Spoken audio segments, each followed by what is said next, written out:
জীবনে চলার পথে থামবে না, শুধু এগিয়ে যাবা। স্যার, মাঝপথে যদি জুতা ছিঁড়ে যায়? তোমার শরীরের কি অবস্থা দেখেছো? গাঁজা খাও কেন? ব্রেকআপ হয়েছে তাই। আহারে, ব্রেকআপ হইলো কেন? গাঁজা খাই তাই।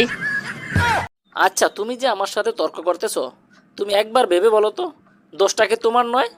দেখো, দোষ আমার হলেও আমি স্বীকার করতে পারবো না। মানে? তুমি কি কোনো সময় শুনেছো যে কোনো মেয়ে দোষ স্বীকার করেছে? সলিমুল্লাহ ডাক্তার প্রতিদিন আমাকে একটি করে ফুল দেয়, আর তুমি আমাকে একটি করে আপেল দাও, কিন্তু কেন?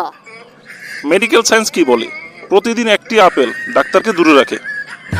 বৌমা, তুমি তো এখন এই বাড়িরই একজন। তুমি আমার মেয়ের মতো, আমাকে মা বলে ডাকবে। আচ্ছা ঠিক আছে মা। দেখো তো মা, কে এসেছে। মা, ভাইয়া এসেছে, ভাইয়া এসেছে। জানো, গবেষণায় পাওয়া গেছে মেয়েদের তুলনায় ছেলেরা বেশি ঝগড়া করে। নিশ্চয়ই এই গবেষণা করেছে একদল মেয়েরা। তুমি জানলা কেমনে?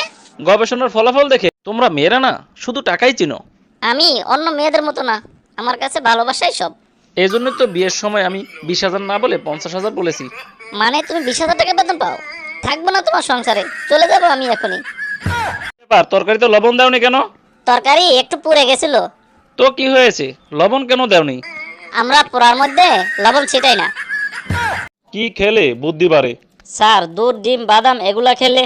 না, এখন আর এগুলা খেলে বুদ্ধি বাড়ে না। এখন বুদ্ধি বাড়ে বাঁশ খেলে।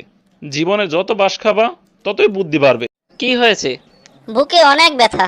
ডাক্তার দেখাও। দেখিয়েছি। তো ডাক্তার কি বললো? Wow baby wow. আসো, তুমিও আসো, একসাথে খেয়ে ফেলাই। একটু আদর করে বলো, তাহলে খাবো। এমন একটা লাত্তি দিমু, একেবারে সব রং বাইরে যাব। আইতাছি তো, একেবারে তুমিও না। ভোটার আইডি কার্ড বানাতে গেছি, ফোন নাম্বার চাইছে। এখন সিম কিনতে গেছি, ভোটার আইডি কার্ড চাইছে। কোন তো এখন কেমনটা লাগে? বাবা, আমার ডান হাত চুলকায়। তোমার অর্থপ্রাপ্তি সুনিশ্চিত। বাবা, আমার বাম হাতও চুলকায়। আরে তোমার তো আরো বেশি অর্থ আসবে। বাবা, আমার ডান হাঁটু চুলকায়। তোমার বিদেশ যাত্রা হবে। বাবা, আমার বাম হাঁটুও চুলকায়। হারামজাদা, তোর তো চুলকানি রোগ হয়েছে। হাসপাতালে গিয়ে ডাক্তার দেখা। স্যার, লেখাপড়া করলে কি সফল হওয়া যায়? পুরুষ শুধু লেখাপড়া করলে সফল হয় না, ধৈর্য আর বীর্য এই দুইটা জিনিস ধরে রাখতে পারলে জীবনে সফল হওয়া যায়। মানুষের চরিত্র হচ্ছে একটি দোকান, আর মুখ হচ্ছে তালা। মুখ খুললেই বোঝা যাবে এটা কি স্বর্ণের দোকান নাকি কয়লার দোকান। কি বাবা, তোমার পরীক্ষা কেমন হয়েছে? বাবা, 2 নং প্রশ্ন উত্তর একটু বলেছে। আর 1 নং প্রশ্ন উত্তর? 1 নং প্রশ্ন উত্তর বইলা গেছি, তবে এই উত্তরটা আমার কমন ছিল। আর বাকিগুলা ঠিক মতো দিছো? দিমু কেমনে? 1 নং প্রশ্ন উত্তর মনে করতে করতে সময় শেষ হয়ে গেছে।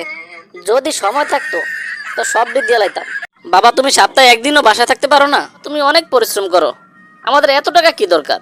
আমি যখন তোমার জায়গায় ছিলাম তখন আমিও আমার বাবাকে এই কথা বলতাম।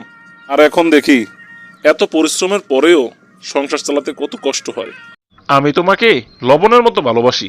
তোমার ওই মেয়েদেরকে তো আপেল কমলার মতো ভালোবাসো, আর আমার মা নেই বলে আমাকে লবণের মতো ভালোবাসো।